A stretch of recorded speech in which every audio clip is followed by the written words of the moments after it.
अनंत कोटि ब्रह्मांड नायक योगी राज प्रभु श्री सच्चिदानंद सतगुरु साईनाथ महाराज की जय। प्रिय भक्तों, श्री साईं सच्चरित्र के अध्याय 29 को आज हम पढ़ेंगे, जिसमें मदरसी भजनी मेला, तेंदुलकर पिता व पुत्र, डॉक्टर कैप्टन हाटे और वामन नार्वेकर आदि की कथाओं के बारे में बताया गया है। मद्रासी भजनी मेला लगभग सन 1916 में एक मद्रासी भजनी मंडली पवित्र काशी की तीर्थ यात्रा पर निकली। उस मंडली में एक पुरुष, उनकी स्त्री, पुत्री तथा साली थी। अब भाग्यवश उनके नाम यहाँ नहीं दिए जा रहे हैं। मार्ग में कहीं उनको सुनने में आया कि अहमदनगर के कोपरगांव तालुका के शीडी ग्राम में श्री साईं बाबा के नाम के एक महान संत रहते हैं, जो बहुत ही दयालु तथा पहुँचे हुए हैं। वे उदार हृदय तथा एहुक कृपा सिंधु हैं। वे प्रतिदिन अपने भक्तों को रुपया बांटा करते थे। यदि कोई कलाकार वहां जाकर अपनी कला का प्रदर्शन करता तो उसे भी वे पुरस्कार मिलता था। प्रतिदिन दक्षिणा में बाबा के पास बहुत से रुपए इकट्ठा हो जाया करते थे। इन रुपये में से वे नित्य 1 रुपये भक्त कुणाजी की 3 वर्षीय कन्या अमनी को तथा किसी को 2 रुपये, तो किसी को 5 रुपये, तो किसी को 6 रुपये और अमनी की माँ जमली को दिया करते थे तथा 10 में से 20 रुपये तक, कभी कभी 50 रुपये भी अपने इच्छानुसार अन्य भक्तों को दिया करते थे। यह सुनकर मंडली शिरडी आकर रुकी। मंडली बहुत ही सुंदर भजन तथा गायन किया करती थी, परंतु उनका भीतरी ध्येय तो द्रव्योपार्जन ही था। मंडली में 3 व्यक्ति जो बड़े ही लालची थे।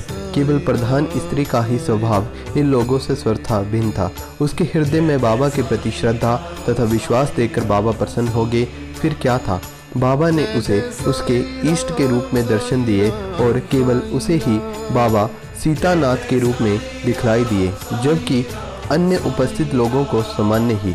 अपने प्रिय इष्ट का दर्शन पाकर वे द्रवित हो गई और उसका कंठ रुंध गया और आंखों से अश्रुधारा बहने लगी। तभी परमोन्मत्त वे ताली बजाने लगी। उसको इस प्रकार आनंदित देख लोगों को कौतूहल को होना ही था, परंतु कारण किसी को भी ज्ञात न रहा था। दोपहर के पश्चात उसने वह भेद भी अपने पति से प्रकट कर दिया। बाबा की श्री राम स्वरूप में उसे कैसे दर्शन हुए इत्यादि उसने बतलाया। पति ने सोचा कि मेरी स्त्री बहुत ही भोली भाली तथा भावुक है, अतः इसे राम का दर्शन होना मानसिक विकार के अतिरिक्त कुछ भी नहीं है। उसने ऐसा कहकर उसकी उपेक्षा कर दी और कहीं भी यह संभव हो सकता है केवल तुम्हें ही बाबा के रूप में दिखे हों तथा अन्य लोगों को सदैव की भांति ही। स्त्री ने कोई भी प्रतिवाद न किया, क्योंकि उसे राम के दर्शन जिस प्रकार उस समय हुए थे वैसे ही अभी हो रहे थे और उनका मन शांत, स्थिर तथा संतृप्त हो चुका था। आश्चर्यजनक दर्शन। इसी प्रकार दिन बीत गए। एक दिन रात्रि में उसके पति को विचित्र स्वप्न आया। उसने देखा कि एक बड़े शहर में पुलिस ने गिरफ्तार कर रस्सी से बांधकर उसे कारावास में डाल दिया है। तत्पश्चात ही उसने देखा कि बाबा शांत मुद्रा में संकीचों के बाहर उसके समीप खड़े हैं और उन्हें अपने समीप खड़े देखकर वे गिड़गिड़ा कर कहने लगा है कि आपकी कीर्ति सुनकर ही मैं आपके श्री चरणों में आया हूँ। फिर आपके इतने निकट होते हुए भी मेरे ऊपर भी ये विपदा क्यों आई है। तब वे बोले, तुम्हें अपने बुरे कर्मों का फल अवश्य भुगतना चाहिए। वे पुनः बोला कि इस जीवन में मुझे अपने ऐसे कर्म की स्मृति नहीं जिसके कारण मुझे ये दुर्दिन देखने को मिला। बाबा ने कहा कि यदि इस जन्म में नहीं तो गत जन्मों में अवश्य कोई बुरा कर्म किया होगा। तब वह कहने लगे कि मुझे अपने गत जन्मों की कोई भी स्मृति नहीं है, परंतु यदि एक बार मान भी लूँ कि कोई बुरा कर्म भी हो गया होगा तो आपके यहाँ होते हुए तो उसे भस्म हो जाना चाहिए, जिस प्रकार सूखी घास अग्नि द्वारा शीघ्र भस्म हो जाती है। बाबा ने पूछा कि क्या तुम्हारा सचमुच ऐसा दृढ़ विश्वास है? उसने कहा हाँ। बाबा ने उससे अपनी आंखें बंद करने को कहा और जब उसने आंखें बंद की तो उसे किसी भी भारी वस्तु के गिरने की आहट सुनाई दी। आंखें खोलकर उसने देखा कि वह कारावास से मुक्त हो गया है। पुलिस वाला नीचे गिर पड़ा है और तब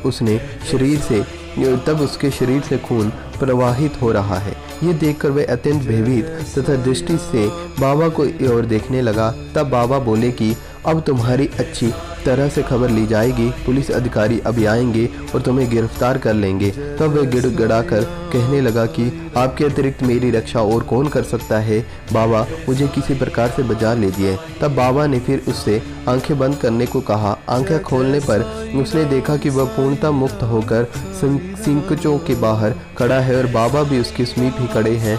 तब वे बाबा के श्री चरणों पर गिर पड़ा और बाबा ने पूछा कि मुझे बताओ तो तुम्हारा इस नमस्कार और पिछले नमस्कारों में किस प्रकार की भिन्नता है या नहीं। इसका उत्तर अच्छी तरह से सोच कर दीजिए। वे बोला कि आकाश और पाताल में जो अंतर है वही अंतर मेरे पहले और इस नमस्कार में है। मेरे पूर्व के नमस्कार तो केवल धन प्राप्ति की आशा से ही थे, परंतु यह नमस्कार मैंने आपको ईश्वर जानकर ही किया है। पहले मेरी धारणा ऐसी थी कि यवन होने के नाते आप हिंदुओं का धर्म भ्रष्ट कर रहे हैं। बाबा ने पूछा कि क्या तुम्हारे यवन पीरों में विश्वास नहीं? प्रत्युत्तर में उसने कहा कि जी नहीं। तब वे फिर से पूछने लगे कि क्या तुम्हारे घर में एक पंजा नहीं है? क्या तुम ताबूत की पूजा नहीं करते? तुम्हारे घर में अभी भी एक काड़ बीबी नामक देवी है जिसके सामने तुम विवाह तथा अन्य धार्मिक अवसरों पर कृपा की भीख मांगा करते हो। अंत में जब उसने स्वीकार कर लिया तो वे बोले कि इससे अधिक अब तुम्हें क्या प्रमाण दूं या क्या प्रमाण चाहिए। तब उनके मन में अपने गुरु श्री रामदास के दर्शन की इच्छा हुई। बाबा ने ज्यों ही उससे पीछे घूमने को कहा तो उसने देखा कि श्री रामदास स्वामी उसके सामने खड़े हैं। तब वे बाबा से कहने लगी कि आप तो वृद्ध प्रतीत होते हैं, क्या आपको अपनी आयु विदित है? बाबा ने पूछा कि तुम क्या कहते हो कि मैं बूढ़ा हूँ? थोड़ी दौड़ मेरे साथ दौड़ कर तो देखो। ऐसा कहकर बाबा दौड़ने लगे और वे भी उनके पीछे पीछे दौड़ने लगा। दौड़ने से पैरों द्वारा धूल उड़ी और उसमें बाबा लुप्त हो गए और तभी उसकी नींद भी खुल गई। जागृत होते हुए भी गंभीरता पूर्वक इस स्वप्न पर विचार करने लगा। उसकी मानसिक प्रवृत्ति में पूर्ण परिवर्तन हो गया और तब उसने बाबा की महानता विदित हो चुकी थी। उसकी लोभी तथा आंशिक प्रवृत्ति लुप्त हो गई और हृदय में बाबा के चरणों के प्रति सच्ची भक्ति उमड़ गई। फिर वे तो एक स्वप्न मात्र ही, परंतु उसमें जो प्रश्न उत्तर थे वे अधिक महत्वपूर्ण थे। दूसरे दिन जब सब लोग मस्जिद में आरती के निमित्त एकत्रित हुए तब बाबा ने उसे प्रसाद में लगभग 2 रुपये की मिठाई, 2 रुपये नगद अपने पास से देकर आशीर्वाद दिया। उसे कुछ दिन और रुककर उन्होंने आशीष देते हुए कहा कि अल्लाह तुम्हें बहुत देगा और अब सब अच्छा ही करेगा। बाबा से अधिक द्रव्य की प्राप्ति तो न हुई, परंतु उनकी कृपा से उसे अवश्य प्राप्ति हो गई, जिससे उसका बहुत ही कल्याण हुआ। मार्ग में उनको यथेष्ट द्रव्य प्राप्त हुआ और उनकी यात्रा बहुत ही सफल रही। उन्हें यात्रा में कोई भी कष्ट तथा असुविधा न हुई। वे अपने घर सकुशल पहुंच गए। उन्हें बाबा के श्री वचनों तथा आशीर्वाद और उनकी कृपा से प्राप्त उस आनंद की सदैव स्मृति बनी रही। इस कथा से विदित होता है कि बाबा किस प्रकार अपने भक्तों के समीप आकर उन्हें शेषकर मार्ग पर ले जाते थे और आज भी ले जाते हैं। तेंदुलकर कुटुंब। बम्बई के पास बांद्रा में एक तेंदुलकर कुटुंब रहता था जो बाबा के परम भक्त थे। श्रीयुक्त रघुनाथ राव तेंदुलकर ने मराठी भाषा में श्री साईनाथ भजन माला नामक एक पुस्तिका लिखी, जिसमें लगभग 800 अभंग तथा पदों का समावेश और बाबा की लीलाओं का मधुर वर्णन है। यह बाबा के भक्तों के पढ़ने योग्य पुस्तक है। उनका ज्येष्ठ पुत्र बाबू डॉक्टरी परीक्षा में बैठने के लिए अनवरत अभ्यास कर रहा था। उसने कई ज्योतिषों को अपनी जन्म कुंडली दिखाई, परंतु सभी ने बतलाया कि इस वर्ष उसके ग्रह उत्तम नहीं है, किंतु अगले वर्ष परीक्षा में बैठने से उसे अवश्य सफलता प्राप्त होगी। इससे उसे बहुत ही निराशा हुई और वे अशांत हो गया। थोड़े ही दिनों के बाद उसने अपने पुत्र की निराशा तथा अशांति की बात भी बाबा से कही। उनके पुत्र को कुछ दिनों के पश्चात ही परीक्षा में बैठना था और बाबा कहने लगी कि अपने पुत्र से कहो कि मुझ पर विश्वास रखे, सब भविष्य कथन तथा ज्योतिषों द्वारा बनाई गई कुंडलियों को एक कोने में फेंक दे और अपना अभ्यास क्रम चालू रख। शांत चित्त से परीक्षा में बैठे वह अवश्य ही इस वर्ष उत्तीर्ण हो जाएगा। उसने कहा कि निराश होने की बात ही नहीं है। माँ ने घर आकर बाबा का संदेश पुत्र को सुना दिया। उसने घोर परिश्रम किया और परीक्षा में बैठा। सब पर्चों के जवाब बहुत ही अच्छे लिखे थे, परंतु फिर भी संशयग्रस्त होकर उसने सोचा कि संभव है कि उत्तीर्ण होने योग्य अंक मुझे प्राप्त न हो सकेंगे। इसीलिए उसने मौखिक परीक्षा में बैठने का विचार त्याग दिया। परीक्षक तो उसके पीछे ही लगा था। उसने एक विद्यार्थी द्वारा सूचना भेजी कि उसे लिखित परीक्षा में उत्तीर्ण होने लायक अंक प्राप्त है, अब उसे मौखिक परीक्षा में अवश्य ही बैठना होगा। इस प्रकार प्रोत्साहन पाकर वे उसमें भी बैठ गया और दोनों परीक्षाओं में उत्तीर्ण हो गया। उस वर्ष उसकी गृह दशा विपरीत होते हुए भी बाबा की कृपा से उसने सफलता पाई। यहाँ केवल इतनी ही बात ध्यान देने योग्य है कि कष्ट और संशय की उत्पत्ति अंत में दृढ़ विश्वास में परिणित हो जाती है। जैसा भी हो, परीक्षा तो होती ही है, परंतु यदि हम बाबा पर दृढ़ विश्वास तथा श्रद्धा रखकर प्रयत्न करते रहें तो हमें सफलता अवश्य मिलती है। इसी बालक के पिता रघुनाथ राव बम्बई के एक विदेशी व्यवसायी फर्म में नौकरी करते थे। वे बहुत ही वृद्ध हो चुके थे और अपना कार्य सुचारू रूप से नहीं कर सकते थे। इसीलिए अब छुट्टी लेकर विश्राम करना चाहते थे। छुट्टी लेने पर भी उनके शारीरिक स्वास्थ्य में कोई भी विशेष परिवर्तन न हुआ। अब यह आवश्यक था कि सेवानिवृत्ति की पूर्वकालिक छुट्टी ली जाए। एक वृद्ध और विश्वास पात्र नौकर होने के नाते प्रधान मैनेजर ने उन्हें पेंशन देकर सेवानिवृत्त करने की निर्णय लिया। पेंशन कितनी दी जाए ये प्रश्न विचाराधीन था। उन्हें 150 रुपये मासिक वेतन मिलता था। इस हिसाब से पेंशन 75 रुपये हुई, जो कि उनके कुटुंब के निर्वहन हेतु अपर्याप्त थी। इसीलिए वे बड़े चिंतित थे। निर्णय होने के 15 दिन पूर्व बाबा ने श्रीमती तेंदुलकर को स्वप्न में दर्शन देकर कहा कि मेरी इच्छा है कि 100 रुपये पेंशन दी जाए, क्या तुम्हें संतोष होगा? श्रीमती तेंदुलकर ने कहा कि बाबा, मुझ जैसे दैसी से आप क्या पूछते हो? हमें तो आपके श्री चरणों पर पूर्ण विश्वास है। यद्यपि बाबा ने 100 रुपये कहे थे, परंतु उसे विशेष प्रकरण समझकर 10 रुपये अधिक अर्थात 110 रुपये पेंशन निश्चित हुई। और बाबा अपने भक्तों के लिए कितना अपरिमित स्नेह तथा कितना चिंता रखते हैं। Next, captain होटे। बीकानेर के निवासी कैप्टन होटे बाबा के परम भक्त थे। एक बार स्वप्न में बाबा ने उनसे पूछा कि क्या तुम्हें मेरी विस्मृति हो आई है? श्री हाटे ने उनके श्री चरणों से लिपट कर कहा कि यदि बालक अपनी माँ को भूल जाए तो क्या वे जीवित रह सकता है? इतना कहकर श्री हाटे शीघ्र बगीचे में जाकर कुछ वल पपड़ी सेम थोड़े ले आए और एक थाली में सीधा तथा दक्षिणा रखकर बाबा को भेंट करने लगे। उसी समय उनकी आंखें खुल गई और उन्हें ऐसा भाव हुआ कि यह तो एक स्वप्न था। फिर वे सब वस्तुएं जो उन्होंने स्वप्न में देखी थी बाबा के पास शिरडी भेजने का निश्चय कर लिया। कुछ दिनों के पश्चात वे ग्वालियर आए और वहां से अपने एक मित्र को 12 रुपये का मनी ऑर्डर भेजकर पत्र में लिखा कि 2 रुपये में सीधी सामग्री और वाल पापड़ी आदि मोल लेकर तथा 10 रुपये दक्षिणा स्वरूप रखकर मेरी ओर से बाबा को भेंट देना।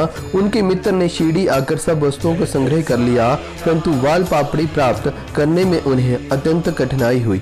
थोड़ी देर के पश्चात ही उन्होंने एक स्त्री को सिर पर टोकरी रखने सामने से आते देखा। उन्हें यह देखकर अत्यंत आश्चर्य हुआ कि उस टोकरी में वाल पापड़ी के अतिरिक्त कुछ न भी था।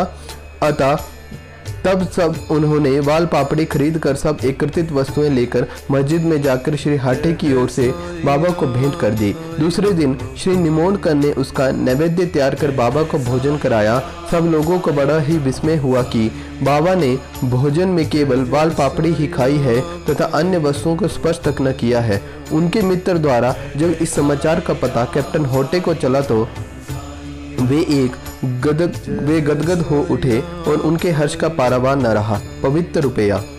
एक अन्य अवसर पर कैप्टन होटे ने विचार किया कि बाबा के पवित्र कर कमलों द्वारा स्पर्श 1 रुपया लाकर अपने घर में अवश्य ही रखना चाहिए। अचानक ही उनकी भेंट अपने एक मित्र से हो गई जो शिरडी जा रहे थे।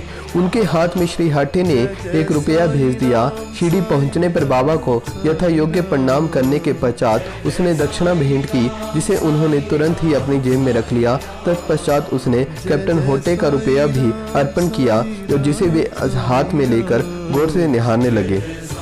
उन्होंने उसका अंकित चित्र ऊपर की ओर अंगूठे पर रखकर खनखनाया तथा अपने हाथ में लेकर देखने लगे और फिर वे उनके मित्र से कहने लगी कि उदी सहित ये रुपया अपने मित्र को लौटा देना, मुझे उनसे कुछ भी नहीं चाहिए। उनसे कहना कि वे आनंद पूर्वक रहें। और मित्र ने ग्वालियर आकर वह रुपया हाटे को देकर वहाँ जो कुछ हुआ था वे सब उन्हें सुनाया, जिसे सुनकर उन्हें बड़ी ही प्रसन्नता हुई और उन्होंने अनुभव किया कि बाबा सदैव उत्तम विचारों को प्रोत्साहित करते हैं और उनकी मनोकामना बाबा ने पूर्ण कर दी। श्री वामन नावेरकर।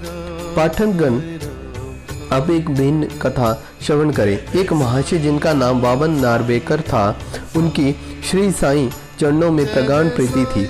एक बार वे ऐसी मुद्रा लाए जिसके एक ओर राम, लक्ष्मण, सीता तथा दूसरी ओर करबद्ध मुद्रा में मारुति का चित्र अंकित था। उन्होंने ये मुद्रा बाबा को इस अभिप्राय से भेंट की कि वे इसे अपने कर स्पर्श से पवित्र कर उदी सहित लौटा देंगे, परंतु उन्होंने इसे तुरंत ही अपनी जेब में रख लिया। श्यामा ने वामन राव की इच्छा बताकर उनसे मुद्रा वापस करने का अनुरोध किया। तब वे वामन राव के सामने ही कहने लगे, ये भला उनको क्यों लौटाए जाए, इसे तो हमें अपने पास ही रखना चाहिए।